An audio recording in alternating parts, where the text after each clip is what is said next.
Hello there, beautiful people, and welcome back to Devil's Advocate Gaming. No gameplay today. We're doing something a little bit different.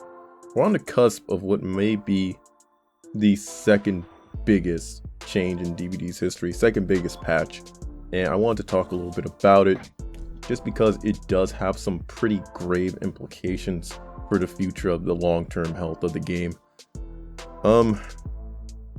There's no real way to describe it, so we're going to run through some of the patch notes, and then we're going to circle back to this terrifying implication, alright? I promise this is all going to make sense by the end of it.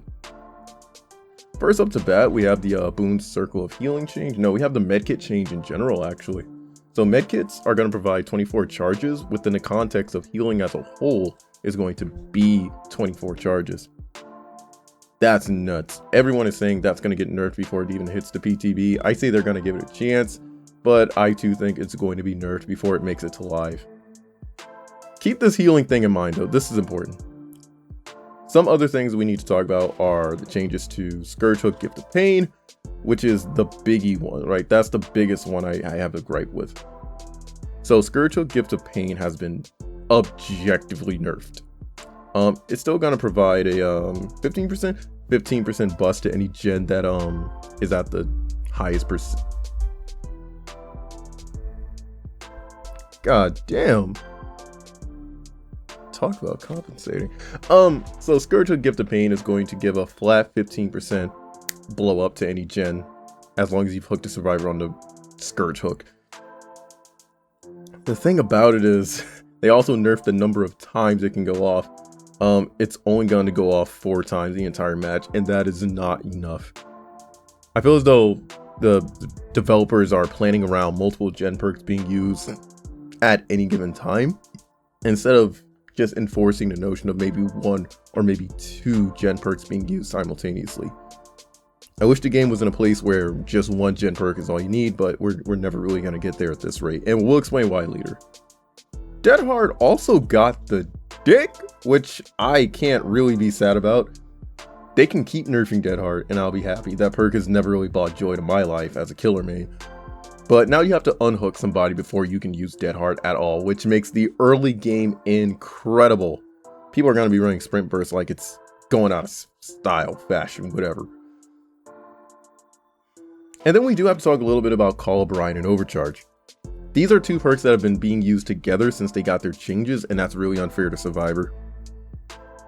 So Call of Brine, it has a percentage nerf, it's going down from 200% to 125%. It's trash. It's still going to give you updates whenever Survivor hits a skill check, which is great. It's just trash now. And Overcharge, bro, do we even talk about Overcharge? Overcharge is going to be capped at what? 100? No, 130%, which is weird, right? And then we have the Boone Circle of Healing. Oh my god, Circle of Healing nerf has been coming for so long. This is another perk where they can just keep nerfing it and I won't give a damn. So now you can't heal yourself within the circle, and it only buffs healing other people within it. I don't think it affects medkits at all anymore. Let me see if I'm reading that right. Trades. Step 5. Yeah, so that's about it. And the healing speed's been nerfed, right? So, I guess some other things we do have to mention. They somehow managed to nerf Hillbilly again, which at least they're living up to the meme, right? At least they're owning it. The artist, this whole flashlight thing. The nurse can't be flashlight burned. That is a non-factor. When have you ever been like, oh yeah, I just pulled off the sickest flashlight burn on the nurse? You've never said that. No one has ever fucking said that, not in your sorry ass fucking life. Unless you're like a comp player or something, in which case you can do anything. Hag also got some minor tweaks, that's nice, I guess. But let's circle back right to the top, right, the healing speed. The biggest part about playing M1 killers, most of them, is that you don't really have a way to injure survivors, so a lot of them might play hit and run styles, where you hit someone and then you go back to a previous objective. And then you have killers like Raid, Sadako, stealth killers with some mobility, who get a lot of benefit out of playing this hit and run style. And then you have 3-genning. 3-genning exists because 3 gens will typically always spawn together to counteract how fast survivors can do the generators. which I guess gen speed is something else we'll have to talk about. Killers hold 3 gens pretty religiously and try to like make plans around those and make sure they don't fly off, because if any of those 3 gens fly off, you don't really have a way to patrol generators anymore. You just have to commit to chases, but you don't want to commit to chases, right? For a reason we're going to talk about in a sec. So healing, generator speed, chase perks like Dead Hard, they're not really problematic because they offer an insane benefit, which they do. But let's think about the healing nerf, right? It's really hard to let someone go for the hit and run style because you might not be able to get them again before they get healed. That's not because like survivors are incredible at chase or healing is overpowered, which some survivors are absolute dogs. We're not gonna take that away from them, but it really does feel like sometimes hitting and running is bad just because the maps are too big. And that's why we also have to talk about Call Brian, Overcharge, Dead Harding, and 3 gens in general. Dead Hard buys you a lot of time because most maps are big enough where if you can get enough space, right, if you can actually do it fast enough, you can loop together tiles in an unfair way. That's why Dead Hard's a problem, because you get the hit, they should go down, but then they get a speed boost from your hit to go to another loop with those iframes, which is really unfair. Boon Circle of Healing feels bad because even with normal healing, hit and run killers can't get to their objective, right? They can't get to the survivors that are injured because they may be on the other side of the map and there's just nothing we can do about it. That's why we 3 gen. Why would I patrol 7 generators around a map when I can patrol 3 generators that are close together, especially on maps like Orman, where there's nothing but intersecting tiles, where there's nothing but like connected tiles, on a map like Coldwind, where the map is ginormous and there's connecting tiles most of the time. Why would I ever patrol generators and try and chase people off of those where they have more shit and more resources, when I can just clear out a dead zone around these 3 generators and just stick to that? It's not the survivor or the killer fault. Maps are just fucking dumb in this game. And that's the big issue. They've addressed healing speed. They've addressed generators. They've addressed Dead Hard as a perk. But there's nothing really saying that their map philosophy is going to change. And that's where I have to like hit the brakes.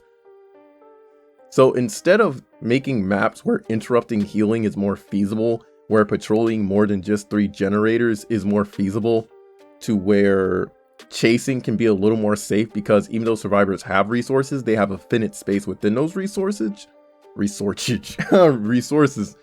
Behaviors like, nah, instead of just cutting down the size of maps, we're just gonna double everything across the board. Killers don't have as good regression anymore. Survivors are gonna be healing forever, so you can interrupt it more consistently. The chase perks across the board have been nerfed, so you don't have to worry about things like Dead Hard too much. And it's just like, we didn't need healing to be 24 seconds. We needed maps where we could interrupt that healing more consistently. We didn't need heavy generator regression. We needed the ability to like have stake in more than just 3 generators on the map.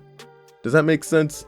I might just be rambling here. This has become a bit of a rant, but if behavior does not change their map philosophy, if this is how they compensate for not being able to consistently make their maps smaller, more concise, and more playable, then I'm very disappointed at behavior and their developers. And this really feels bad because they're constantly coming out with new maps. They didn't bring a new map in for the Skull Merchant. They reworked an old one.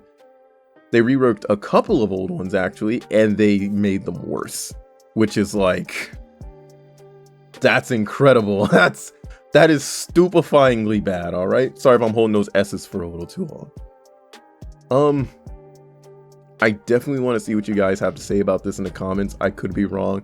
I believe they reworked a map not recently, but they did rework a map where they made it smaller. I just can't remember which one it was. Maybe it was Lambkin Lane, but that's still not a fun map to play on, so that wouldn't even be a good example right now. And I just want to know what's going through behavior's mind. They gave us their roadmap, they gave us all this good stuff, but if you're not going to address the core issue, right? If you're not going to address the sickness, the disease that is the maps just being too big, hitting up the symptoms with nukes and vaccines, no pun to Nemesis intended, just aren't going to work.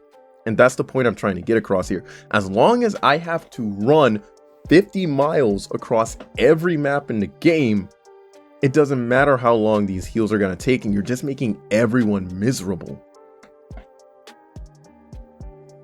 Alright, I think that's like the 5th car to go by. That's probably my cue to just cut this off. Hey, if you found it ranty, I'm sorry, but if you did see any light in what I was saying, if you can reason with anything I've said, just let me know in the comments. I'm really interested. And, you know, while you're down there doing YouTube stuff, go ahead and like and subscribe too. Everything helps. If you want to see more videos like this where I talk about core issues of Dead by Daylight, you know, leave that in the comments, leave your suggestions. I'll definitely pick it up. With all that said, I need a minute to cool off. I will see you all in the fog.